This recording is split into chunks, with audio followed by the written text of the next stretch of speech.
At Thanksgiving, my sister discovered I had $12 million, and my family demanded I give it to her, claiming she deserved it more. Hello everyone.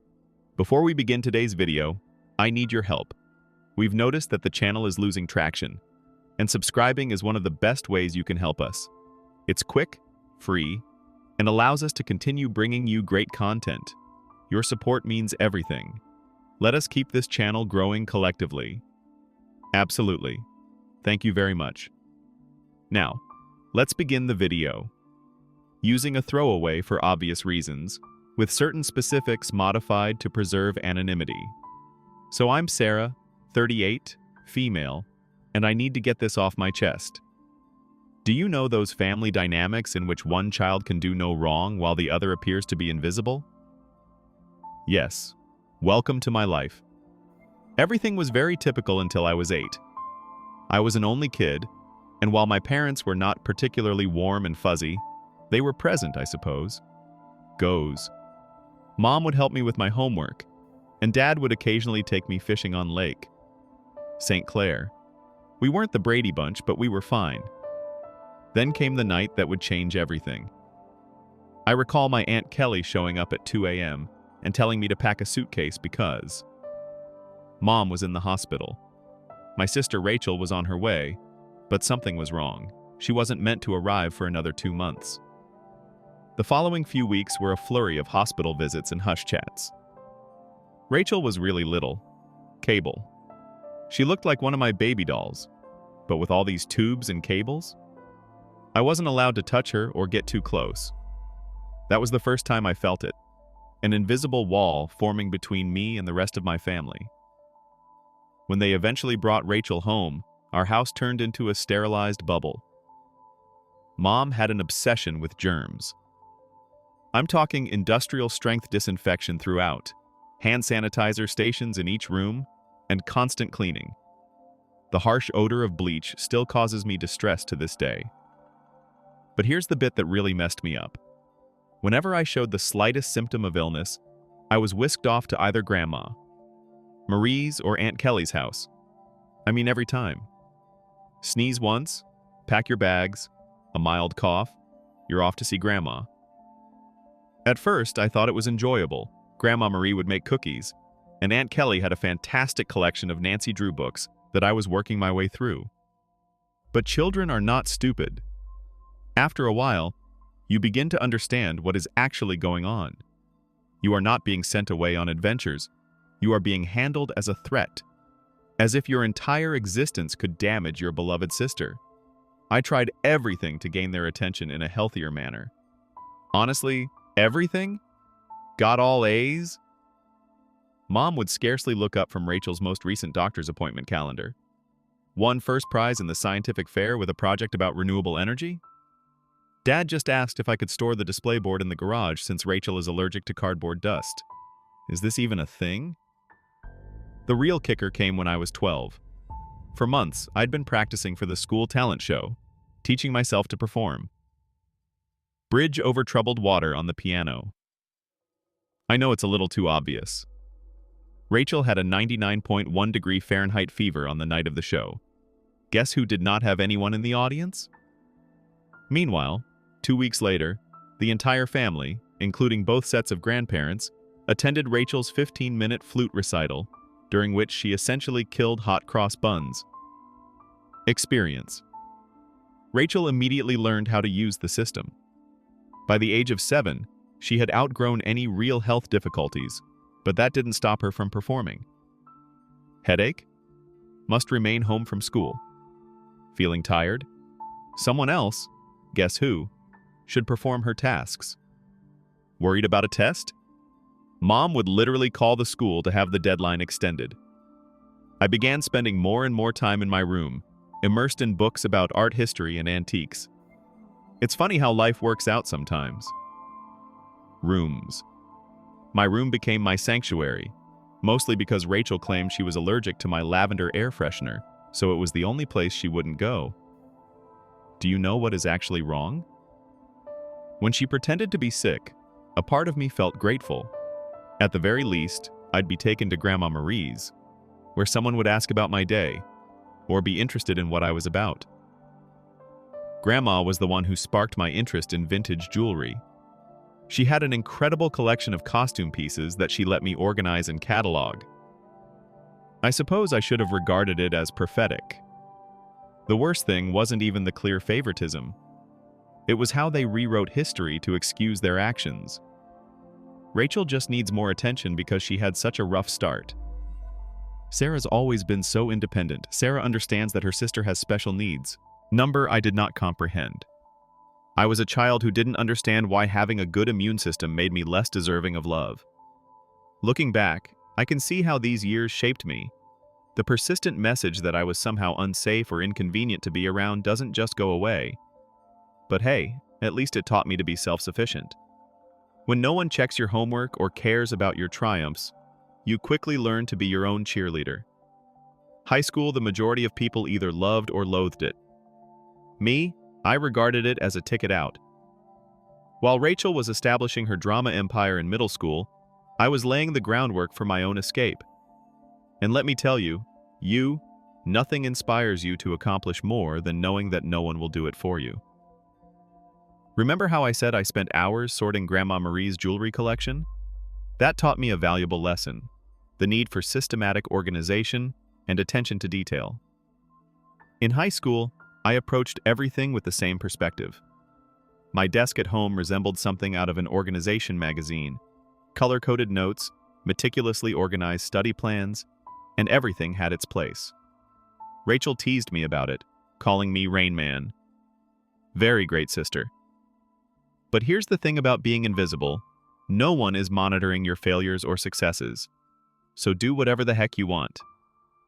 I joined every club that would not interfere with my part-time employment at Carson's Diner. Thank you to Carol, the owner, for remembering my birthday when my own parents had forgotten.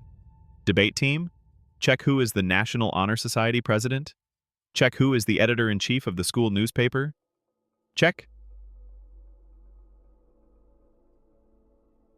The debate team was when I truly found my voice. There's something quite rewarding about shattering someone's argument while maintaining complete composure. It also taught me how to negotiate, which I didn't realize at the time, but would be useful later. I've won states twice. Rachel had major soccer games. Therefore, my parents were unable to attend both competitions. She was on the C team, did not even play. The game changer the junior year was when things truly became interesting. I took the SAT and received a flawless score, not like, oh, pretty good, perfect, perfect, 1,600. You know how many people receive that? Less than 1%. I remember staring at the results screen for almost 20 minutes, convinced it was an error. I rushed home to tell my parents. I realized this is stupid. Mom was in the kitchen assisting Rachel with her English homework. The conversation went something like this. My reaction: "Look, I got a perfect SAT score." "Mama, that's nice, honey. But can you keep it down? Rachel's trying to concentrate. She has a big test tomorrow." "Rachel, you're correct. Yeah, some of us actually have to study, Miss Perfect," she said. "Rachel, sweetie, don't stress. You're just a different kind of learner. I still have the hard copy of those SAT results someplace. Never got pinned on the fridge. But Rachel's C+ in English? That infant received primo refrigerator real estate complete with a 'we're so proud of you' magnet." College applications. The college application procedure was interesting. I applied to 15 schools without informing anyone. I wrote all of my own essays, gathered my own recommendations, and handled all of the financial assistance paperwork myself. My guidance advisor, Mr. Chen, was the true MVP. My parents were too busy to help me with the FAFSA, so I stayed late after school. Then acceptances began to arrive. Harvard, Yale, Princeton, Michigan. And each one comes with a scholarship offer. I stored them all in a locked box under my bed, knowing what would happen if Rachel discovered them. They'd suddenly shifted their focus entirely to her. But if Sarah goes to Harvard, I'll be all alone, or some nonsense like that. The day I received my full ride offer from UMICH, Rachel joined JV cheerleading. Guess which one was celebrated with a family feast? Hint, I had microwave mac and cheese in my room while they went to Olive Garden. But you know what? The scholarship was my golden ticket. Tuition, lodging, and board are all included, as is a book allowance. I could finally leave that house, where I was either invisible or inconvenient. The day I received my acceptance package, I went to my favorite spot in the local library, Story, a fourth-floor window seat overlooking the park, and grieved for an hour. Not sad tears. There were tears of relief. When I told my parents at supper that I was going to UMich, they were ecstatic. He said, "Michigan?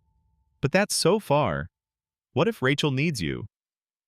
She replied, "I hope you're not expecting us to help with expenses. Rachel's cheerleading competitions are very costly."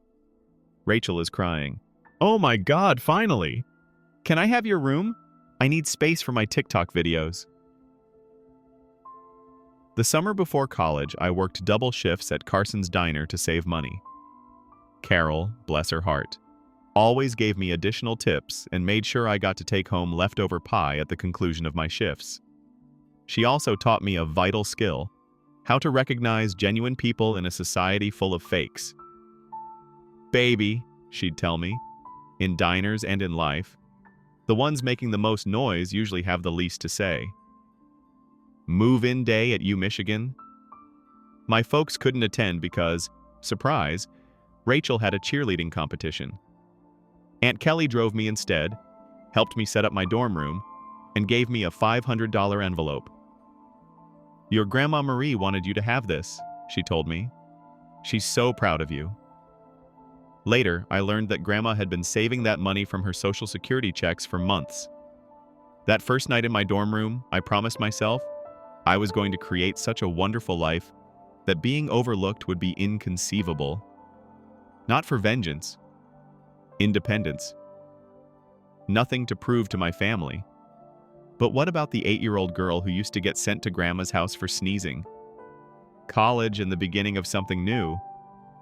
College went by in a flurry of all-nighters, instant ramen, and heavenly independence. I graduated summa cum laude from the University of Michigan. Not that my folks noticed. They were too busy helping Rachel transfer to her third college in 2 years. But this is where the plot takes an unexpected turn. I got an entry-level job at Everett and Phillips Auction House in Detroit. I won't use the real name for obvious reasons, but if you're in the business, you probably know who I'm talking about. A genuine high-end establishment, many old money clients, that type of transaction. I began with their estate sales business, which involved documenting the belongings of wealthy individuals after their deaths. Not exactly glamorous, but it paid the bills. The breakthrough. My first several months were very standard, logging countless china sets, categorizing vintage furniture, and so on. Next followed the Kingston estate. Mrs. Kingston was an elderly widow who had died with no children, leaving behind what everyone assumed was a huge collection of costume jewelry. Rooms filled with the material? This is where those hours at Grandma Marie's came in useful. I'm looking through this stack of jewelry when something catches my attention. It's an Art Deco brooch.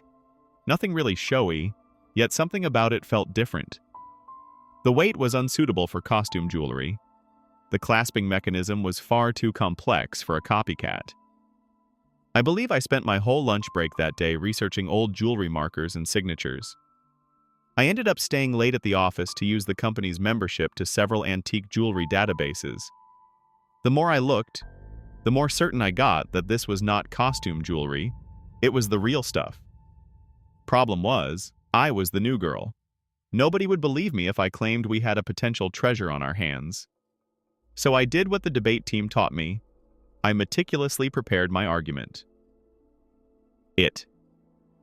I spent 2 weeks during lunch breaks and evenings learning everything I could about Art Deco jewelry authentication.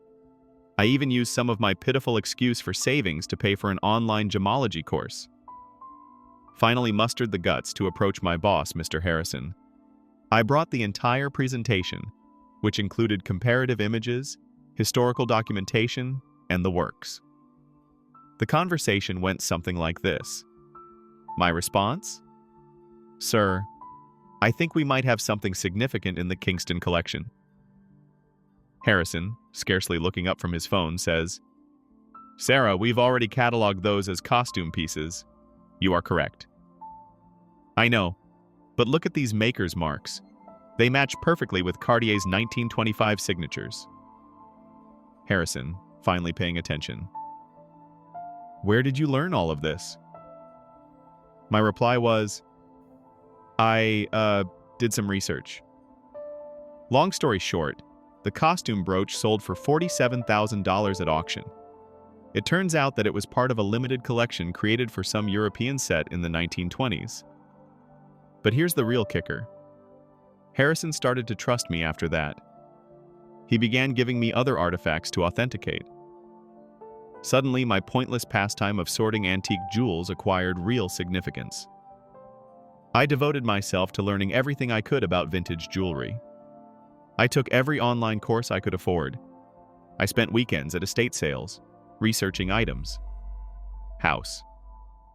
Even began a small notepad to document various authentication procedures.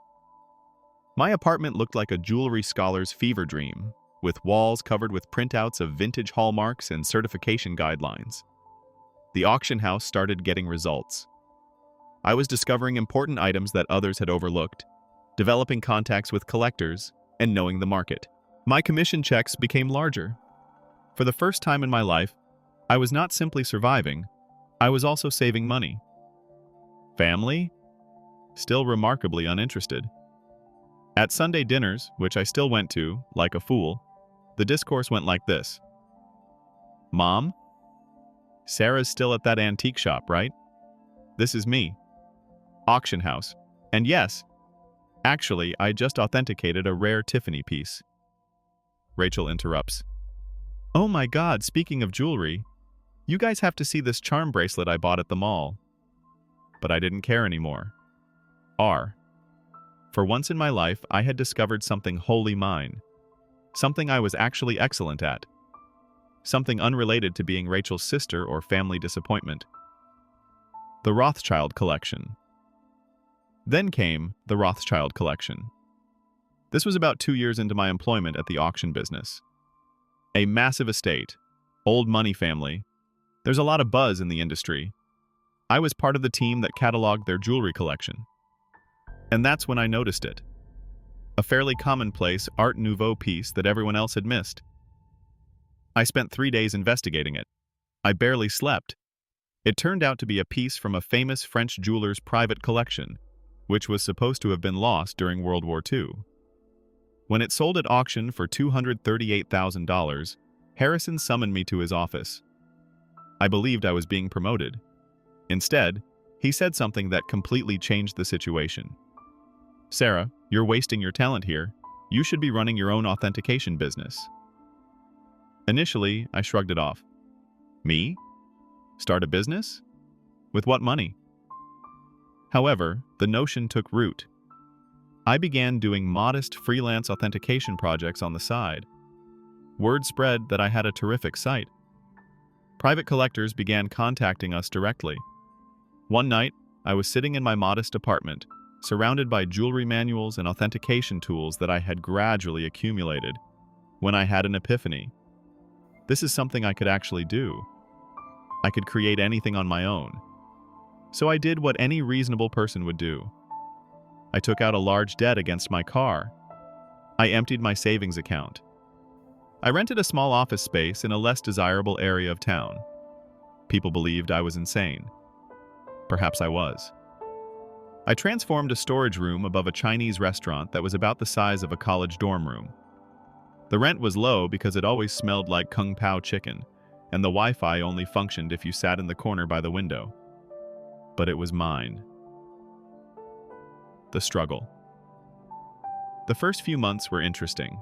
And by interesting, I mean scary. I'd awaken at 4 a.m. with cold sweats, calculating how many months till my savings ran out. Loan payments felt like a rope around my neck. My office furnishings comprised of, I purchased a card table from Goodwill. A chair I literally found on the curb, don't worry, it was thoroughly cleaned. However, in the world of high-end jewelry, reputation and contacts are everything. And my experience at the auction house provided me with both. I started small by doing authentication work for local antique dealers. My fees were lower than the larger organizations, but my attention to detail was becoming known. Word spread. 6 months later, a watershed moment occurred. A dealer I had dealt with at the auction house inquired about a collection of Victorian-era brooches. The owner requested confirmation before selling. It turned out to be a massive collection, with pieces from 3 generations of families. I worked on it for 2 weeks straight, rarely sleeping and documenting everything. I discovered 2 extremely rare pieces that had been misinterpreted as later replicas. The owner was so delighted with my detailed analysis that she not only paid my fee, but also offered me a 10% commission when the piece sold. Sold. Was that a commission? $86,000.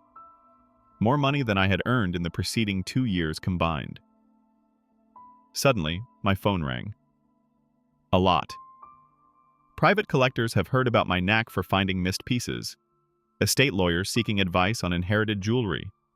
Even my previous auction house began sending me authentication work.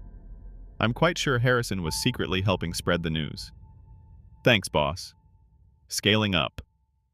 By year 2, I'd hired my first employee, Jenny, a fresh gemology graduate who reminded me much too much of myself at that age. She was extremely intelligent, yet she was neglected since she was quiet. She is now my head of authentication and is well worth her weight in gold. The firm expanded quicker than I could have predicted. Moved to a proper office downtown. Goodbye. Kung Pao chicken odor. Created a team of specialists. I've earned important historical jewelry items get misinterpreted as costume jewelry in people's attics, keeping it secret from my family. However, success came with its own set of obstacles. The bigger we became, the harder it became to keep it a secret from my family. They still thought I worked in an antique shop.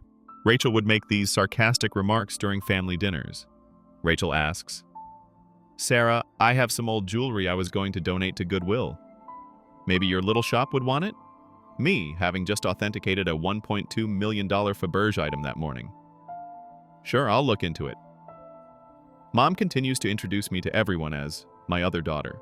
She works with old jewelry or something. Meanwhile, I was quoted in Forbes, luckily under my company name, and we had recently built our 3rd office. What's strange about it?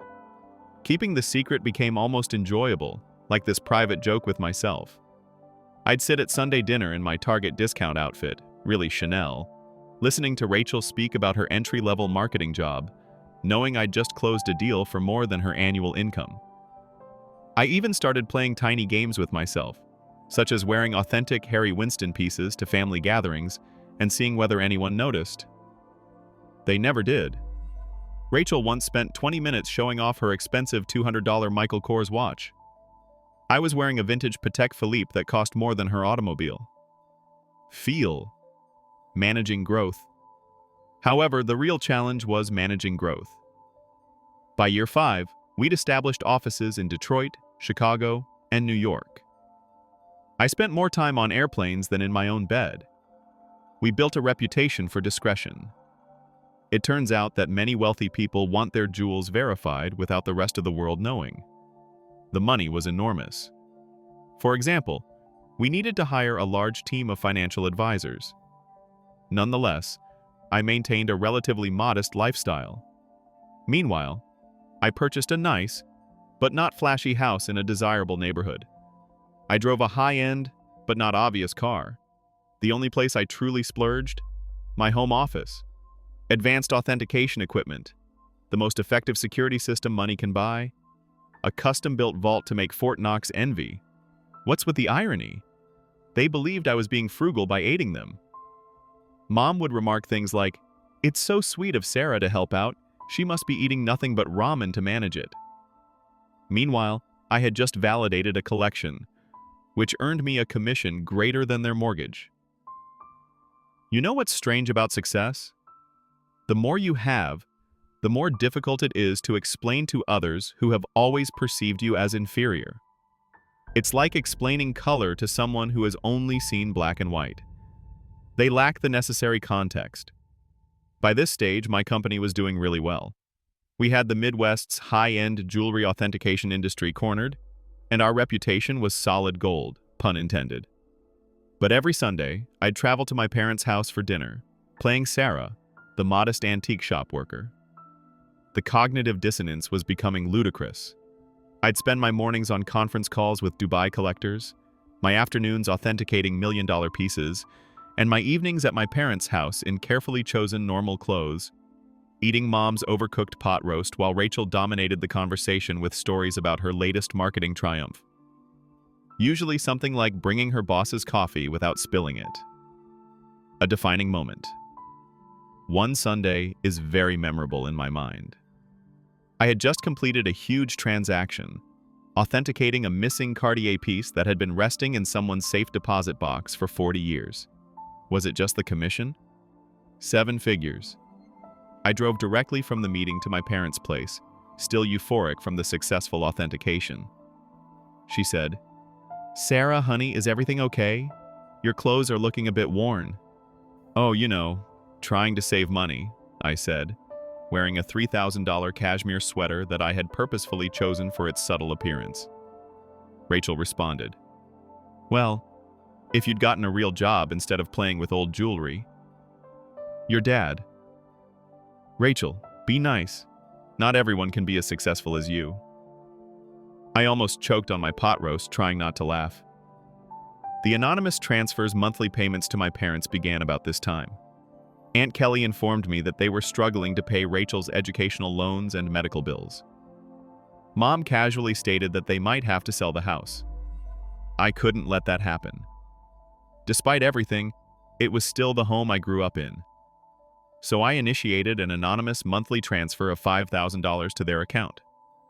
When asked, I said I was giving $1,000 by living on rice and beans. They imagined the rest came from Aunt Kelly or another family. Rachel, of course, claimed responsibility for inspiring family members to help. Watching Rachel spend my money. The money was helpful, but it also had unexpected consequences. My parents began treating me with a strange combination of sorrow and patronizing pride, as if I were some kind of noble poverty case, sacrificing everything to support the family. Meanwhile, Rachel's spending became more extravagant. She'd arrive for dinner with new expensive bags, claiming they were outlet finds. They weren't. I can recognize a genuine Gucci at 20 paces. She began taking extravagant vacations and bragging on Instagram about her fortunate life. I'm very convinced she used my support money for shopping sprees. However, I remained silent. The irony was simply wonderful. The MBA drama. Then came the college fund drama. Rachel revealed that she wants to return to school for her MBA. Another private university, of course. Only the best for the golden child. Mom contacted me in tears, explaining how they couldn't afford it. I say, maybe Rachel could look at state schools? They have good programs too. My mother, "Oh, honey, you don't understand? Your sister needs to maintain certain standards. But speaking of assisting, may I increase my monthly contribution for a few years?" I increased it to $7,000 per month. My accounts were unaffected, but witnessing them compliment Rachel for taking initiative with her education, while presuming I was living on ramen to help out. That stung a little. The actual kicker? I was giving a guest seminar at the same business school Rachel wanted to attend. My family didn't know that. The dean personally invited me to give a lecture on luxury goods authenticity and business growth. I had to come up with an excuse as to why I couldn't attend Sunday dinner that week. My own achievement started to feel like a distinct life, as if I were some kind of corporate superhero with a hidden identity. By day, I was running a multi-million-dollar authentication business. By night, on Sunday evenings, I was just Sarah, the disappointed daughter who worked at an antique shop. The breaking point: Thanksgiving. The weight of the untruth was becoming heavier. Rachel made rude remarks about my career on multiple occasions. Each time Mom apologized to her friends for my modest lifestyle. Every time Dad suggested I get a real job. I believe. I always knew it would end dramatically. I just didn't expect it to implode so spectacularly on Thanksgiving. It began 2 weeks before the holiday. Mom called, weeping about her back discomfort. She had been diagnosed with a herniated disc, and the notion of cooking Thanksgiving dinner for 20 guests overwhelmed her. Now, I'd like to tell you that I offered to help purely out of goodwill. But really? I became tired of pretending her dried turkey was appetizing. My response? Why don't I handle the food this year? I can have it catered. She replied, oh honey, we can't afford a caterer. My response, don't worry about the cost. I've been saving up. Mom, concerned. You're not taking out a loan, are you? I coordinated everything with a high-end catering firm that I use for business gatherings. They do incredible work, the kind of food that makes you wonder why you ever bothered to prepare yourself. It cost more than my folks thought I earned in 2 months, but whatever. Hour.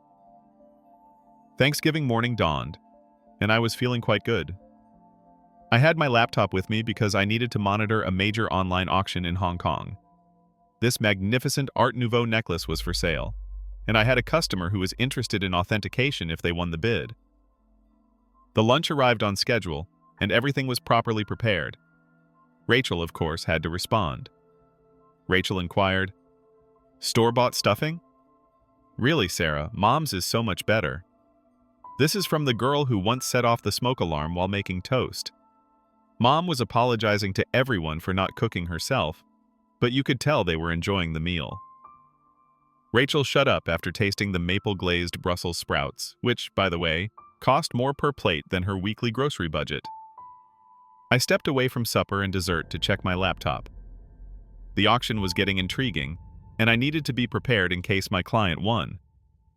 I set up in my old bedroom, which Mom had kept the same since high school. In the meantime, Rachel's room had undergone 3 renovations.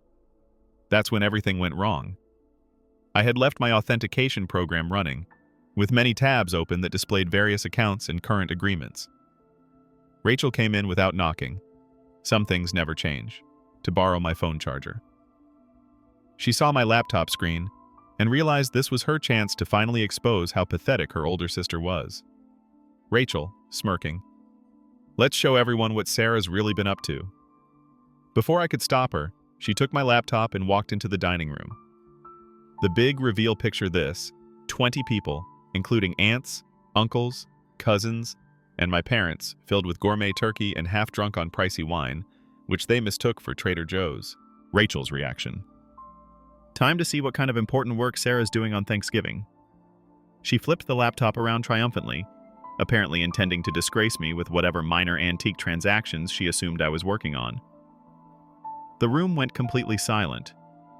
Like, you could hear the fancy clock I got Mom for Christmas ticking silently. She believed it was a reproduction. My screen displayed current account balance, $12.4 million, pending authentication contract, $485,000. Recent transaction, $1.2 million.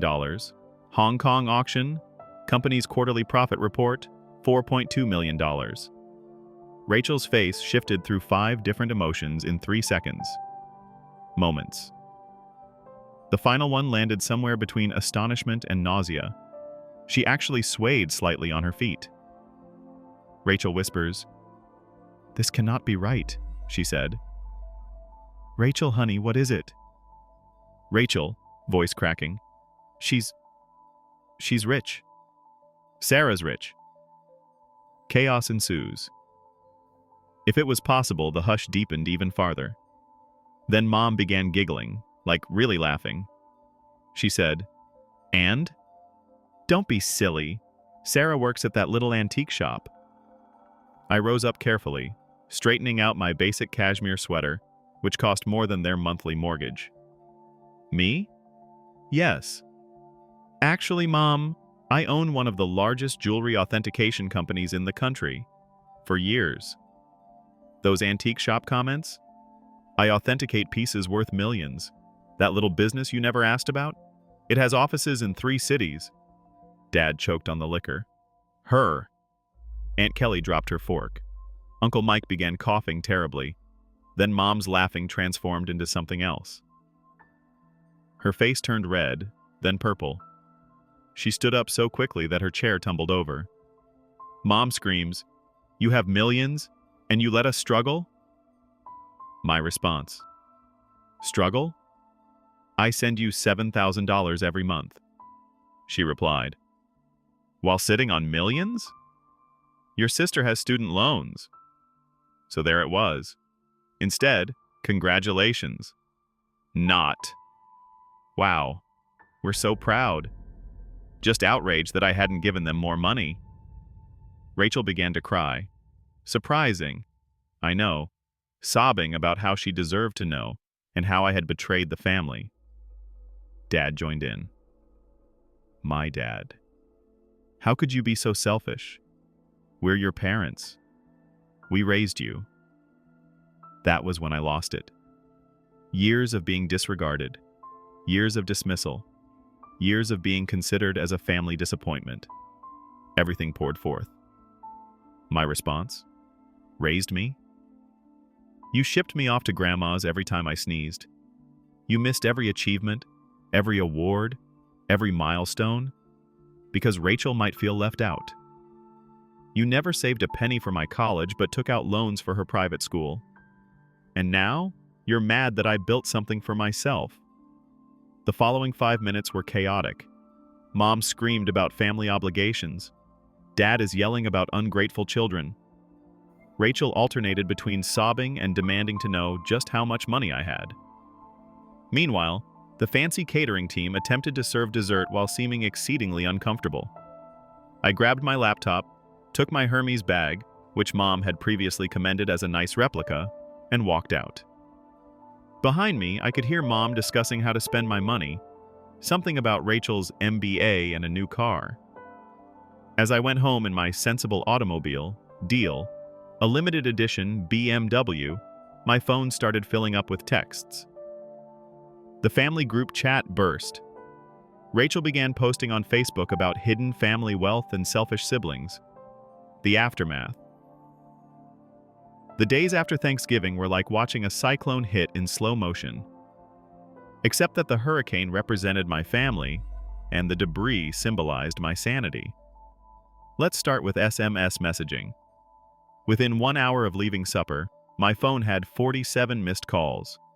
More than 200 messages. Mom followed this intriguing progression. 7:42 p.m. How dare you walk out on family? 8:15 p.m. We need to talk about this like adults. 9:03 p.m. Your sister deserves a share of your success. 10:30 p.m.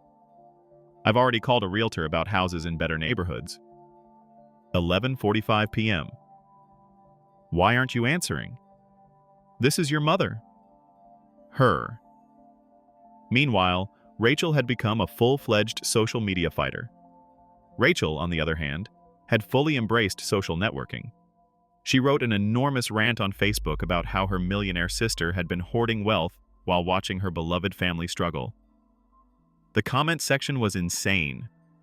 Distant cousins and former high school classmates, whom I hadn't spoken to in years, suddenly formed strong ideas about my moral character. But this is the bit that really grabbed me. Rachel actually posted all those years of me trying to help Sarah's career, giving her advice about moving up from that little antique shop, and she was secretly wealthy. The betrayal hurt so much, I nearly threw my phone across the room. What was the only career advice she ever gave me? I suggest I try selling jewelry on Etsy.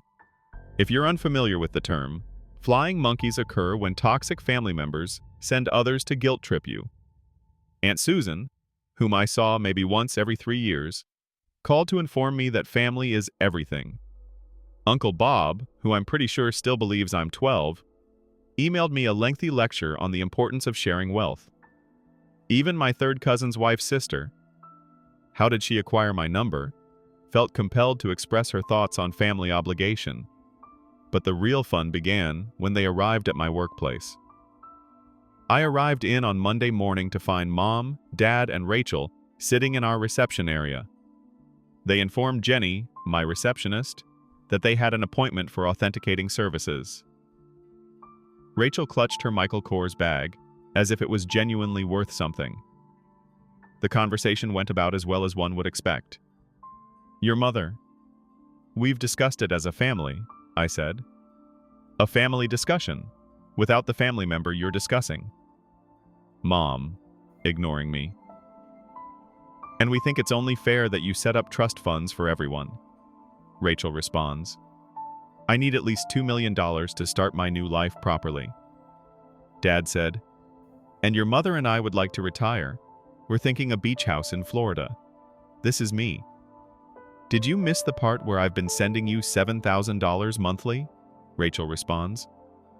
"That's nothing compared to what you have. You owe us." You're thinking, I owe you? For what exactly? The years of being ignored? The missed graduations? Comparisons. The constant comparisons. Mama. Don't be dramatic, Sarah. We gave you everything. My response. Number. I gave myself everything, and you know what? I'm done. Right there in my own office lobby, I took out my phone and canceled the monthly transfers to their account. Mom gasped as if I'd slapped her. Rachel began her phony crying performance, but quickly stopped when she saw it wasn't working.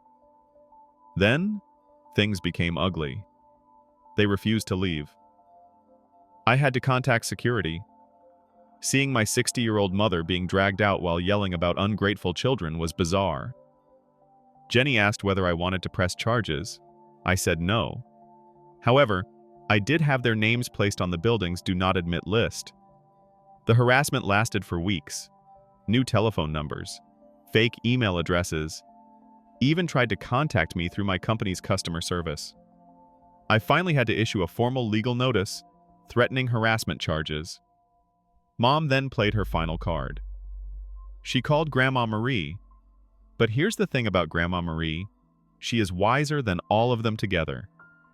How did she respond? Good for Sarah. About time someone in this family succeeded on their own terms. Mom did not speak with her for 2 months after that. It has been 6 months since Thanksgiving. I relocated to a new home with better security. I changed all of my numbers. What about the company?